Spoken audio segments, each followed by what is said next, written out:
જય માતાજી મિત્રો, કેમ છો બધા? મજામાં? તો સ્વાગત છે તમારું આજના નવા વ્લોગ વિડીયોમાં. તો મિત્રો આપણે HK ઓફિશિયલ પાટણ અને HK વ્લોગ બે ચેનલોમાં બહુ જ કોમેન્ટો આવી છે કે તમે કરણની ખબર લેવા જો અને કરણને શું થયું છે અને કેટલા દિવસમાં વ્લોગ પાછા આવશે અને ઘણા બધા પ્રશ્નો છે તમારા બધા લોકોના, બરાબર? તો એ પ્રશ્નોનું નિરાકરણ કરવા માટે હવે હું પોતે સમાચાર દવાખાને ગયો હતો, પણ લાઈવ કેમેરાની સામે કરણને બિહારી અને આપણે કરણને પૂછી લઈએ કે કઈ રીતનું કરણને જે પ્રોબ્લેમ છે એ શું છે અને કેટલા સમયમાં વ્લોગ એ રિટર્ન ચાલુ કરશે, બરાબર? તો એ બધું જોવા માટે તમે જોડે રહેજો એ વ્લોગમાં, બરાબર? અને સપોર્ટ કરતા રહેજો. આપણે હાલ HK ઓફિશિયલ પાટણ ચેનલમાં વ્લોગ બનશે, પણ HK વ્લોગ એ ચેનલમાં વ્લોગ કન્ટિન્યુ આવે છે અને વ્લોગ હું બનાવું, તો તમે એમાં સપોર્ટ કરતા રહેજો, બરાબર? તો હવે આપણે જઈએ કરણના ઘરે અને લાઈવ કેમેરાની આગળ પૂછી લઈએ કે એને શું દુઃખ છે, કેટલા સમયમાં એ ઠીક થાય અને કેટલા સમયમાં વ્લોગ રિટર્ન કરશે, રિટર્ન નાખવાનું ચાલુ કરશે, બરાબર? તો એ બધું જોવા માટે તમે જોડાઈ રહો વ્લોગમાં. તો મિત્રો આપણે કરણના ઘેર આવી ગયા છીએ અને કરણ ઘરમાં આરામ કરે છે અને આપણે કરણને રૂબરૂ જ પૂછી લઈએ કે આને શું તકલીફ છે, કેટલા દાડા એને હમું થાય અને કેટલા દિવસ પછી એ વ્લોગ ચાલુ કરશે. તો બધું આપણે એને લાઈવ પૂછી લઈએ, બરાબર? કેમેરાની હોમે જ. કરણ કેવું છે કે સારું છે ને? હા, એ તો દેખાય. તો બેઠો થઈ જાય.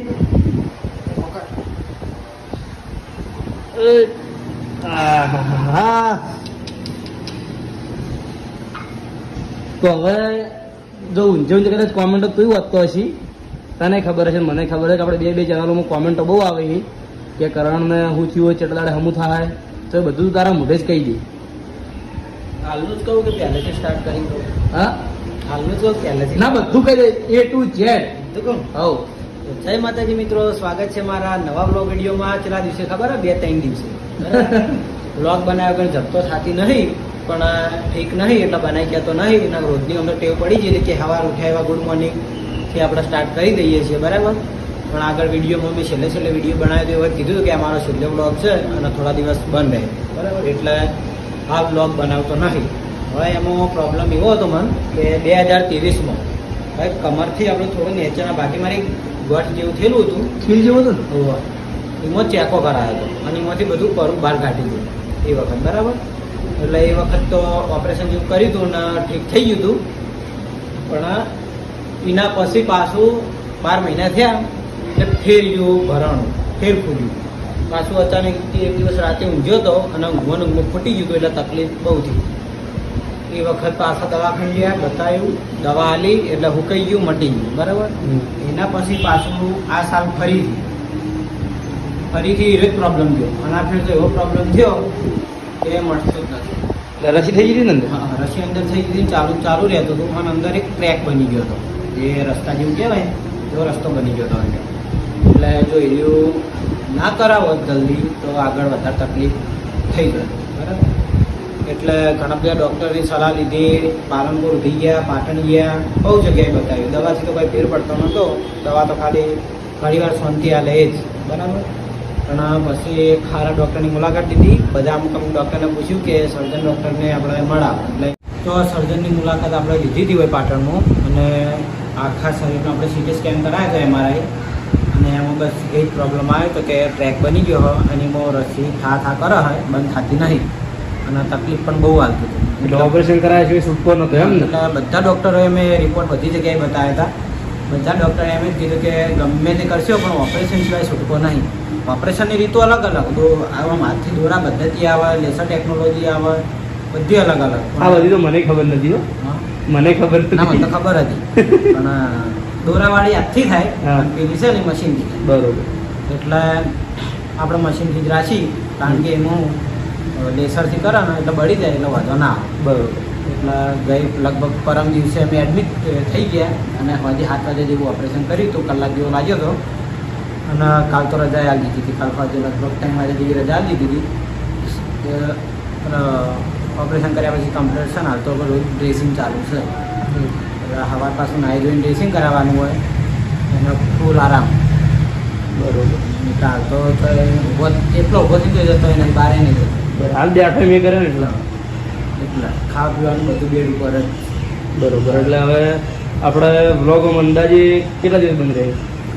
અંદાજે તો તેઓ રિપોર્ટર મારો થયો યાર હા. સ્પેશિયલી અંદાજે તો કંઈ ના કહું, પણ હવે જેવું ડ્રેસિંગ થાય જેવું મટે પાછું 3 દિવસે દવાખાને જવાનું ફરીથી બતાવવા માટે બરોબર. કે અંદર બીજી કોઈ રસી ના થતી હોય એના માટે દવા અંદર મેળવવા માટે. બરાબર. એટલે હાલ તો નક્કી ના કહ્યું કે વ્લોગ ક્યારથી સ્ટાર્ટ કરું, પણ જેવું ઠીક થઈ જાય એવો કેમેરો આપણે ઉઠાવી દે અને ચાલુ કરી દે. બરાબર. અને બરાબર. બધા ચાર મિત્રોએ બહુ કમેન્ટો કરી કે જલ્દીથી કરણભાઈને કમ્પ્લીટ થઈ જાય તો બધા ચાર મિત્રોનો ખૂબ ખૂબ આભાર. અને હાલ તો ઠીક છે કમ્પ્લીટ, પણ એમ કે કોઈ કામ કરવાનું નહીં ને કોઈ આગુ પાછું ફરવાનું નહીં. બરોબર. કોઈ મેં બેસી રહેવાનું છે નહીં, નોકરી કે કશું કરવાનું નહીં. નોકરી ઉપર હમણાં રજાઓ, હાલ ખાલી આરામ જ કરવાનો છે. હમણાં પંપ ઉપરથી આવ્યા હતા સંદીપ લાલ. એવું? બરોબર. અને આખો દિવસ આ તો મહેમાન આવ્યા હતા મોડેઠાથી, તે આ લોકો હેડ આવ્યા હતા. બરાબર. આ કપડાં બધું એવું? તો હાલ તને આરામ છે ને હવે? તો આરામ. બરોબર. હાલ તો મહેમાન બહુ આવે. તો આરામ કરો અને જલ્દી હમણાં થઈ જા, પછી બ્લોગ કન્ટિન્યુ કરી દે HK ઓફિશિયલ પાટણમાં. મારે તો હમ થવાનું હતું, હું હાથનાથી હમો ના થઈ જાય. જલ્દી હમણાં થઈ જાય એમ. હવે તો જયદીપની ONYC માં ઓપરેશન કરાવી કાઢના હોય છે. એવું? બરોબર. એટલા ઘરમાં ફાવે ને એટલે એ વાત એ સાચી. અને મને એટલા ઘેર હતા. એકલા ને એકલા ઊંઝી રહ્યો તો કંટાળો આવે. જયદીપને જોડે હોય ને તો ટાઈમ જાય એમ. ટીવી કેટલું જોઈએ આપણે? હા, ટીવી કેટલું જોઈએ? વાત સાચી. તો મિત્રો, જે પણ કારણ હતું એ કરણે તમને લાઈવ કહી દીધું હોય, બરોબર. તો ભગવાનને પ્રાર્થના કરજો કે કરણને જલ્દી હમું થઈ જાય અને પાછો બ્લોગ ચાલુ કરી દે. તો આજના બ્લોગ વિડીયોમાં આટલું જ. મળશું નવા બ્લોગ વિડીયોમાં, અને એ સ્ટાર્ટ કરશે કરણ. બરોબર. જય માતાજી.